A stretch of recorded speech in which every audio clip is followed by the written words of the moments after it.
بقي أن ننبه على أمر أيها الإخوة. يعني مثلا أنا الآن عم بقرأ بسم الله الرحمن الرحيم عما يتساءلون، أتيت بها حركتين، عن النبأ العظيم. ما بيصير، أنت قلت يتساءلون حركتين، بدك تكمل حركتين. بديت 4 بتكمل 4، بديت 6 بتكمل 6. أما طالع نازل ونازل طالع هذا ما يصح. ونعود فنقول كله عملا بقاعدة واللفظ في نظيره كمثله. انتبهنا كيف؟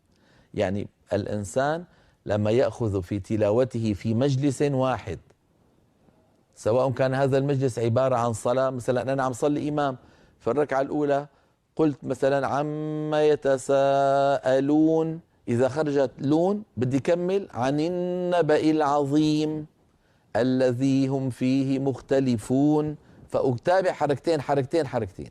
إن بديت 4 بدي يكمل 4، بديت 6 بدي يكمل 6، إلى أن تنتهي الركعة. في الركعة الثانية مجلس آخر، فلي في المجلس الثاني اللي هو الركعة الأخرى في التلاوة الجديدة أن أخذ مرتبة أخرى، لكن في نفس المرتبة طالع نازل ونازل طالع هذا لا يصح. في حالة فريدة بس كنت سألت أستاذنا الشيخ عبد العزيز عيون السود رحمه الله عنها، وهي أن بعض من يقرأ في الآية الأخيرة التي يريد عندها أن ينهي التلاوة يطولون. هكذا جرت عادة القراء أيها الإخوة، عندما يريدون أن ينهوا التلاوة يطولون المد العارض للسكون إشعارا للسامعين أن التلاوة قد انتهت، إشعارا للسامعين أن التلاوة أوشكت على الانتهاء. فسألت أستاذنا رحمه الله قلت له سيدي، إذا الإنسان أخذ مقدار العرض للسكون مقدارا معينا قصرا أو توسطا مثلا، ثم لما أراد أن يختم طول العدد السكون عن الحركتين أو عن الأربعة ليشعر السامعين أن التلاوة على وشك الانتهاء وأنه يريد أن يختم، هل في ذلك من إشكال؟ فقال لي شيخنا رحمه الله يا عمي ما وجدت من نص على ذلك، لكن إن شاء الله ما فيها شيء.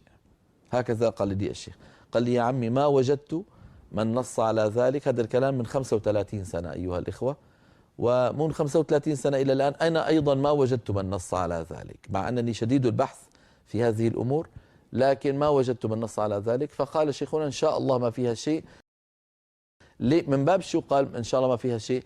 لأنه لما ختم يعني المقدار الطول الذي أتى به وارد، المقدار ما هو مقدار مخترع أو مبتدع، هو مقدار وارد. كل ما في الأمر أنه يعني لم تبنى القراءة على التناظر في الكلمة الأخيرة منها، لكن طالما أن من هذا التطويل حكمة وهي الإشعار بأنه التلاوة ستنتهي، فشيخنا قال لي إن شاء الله ما فيها مانع. هكذا قال لي الشيخ رحمه الله، فأحببت أن أنقل إليكم هذه الفائدة. نرى على اللوحة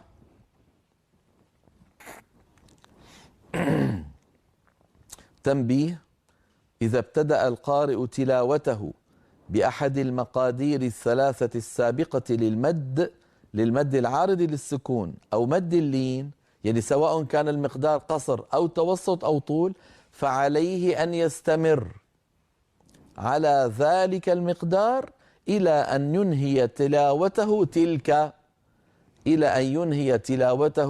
تلك، يعني سواء كانت تلاوته في محفل، في مجلس، في اجتماع، أو في درس، أو في حفل، أو في الصلاة، فيحافظ على ذلك المقدار من حيث الطول في المد العارض للسكون وفي مد اللين.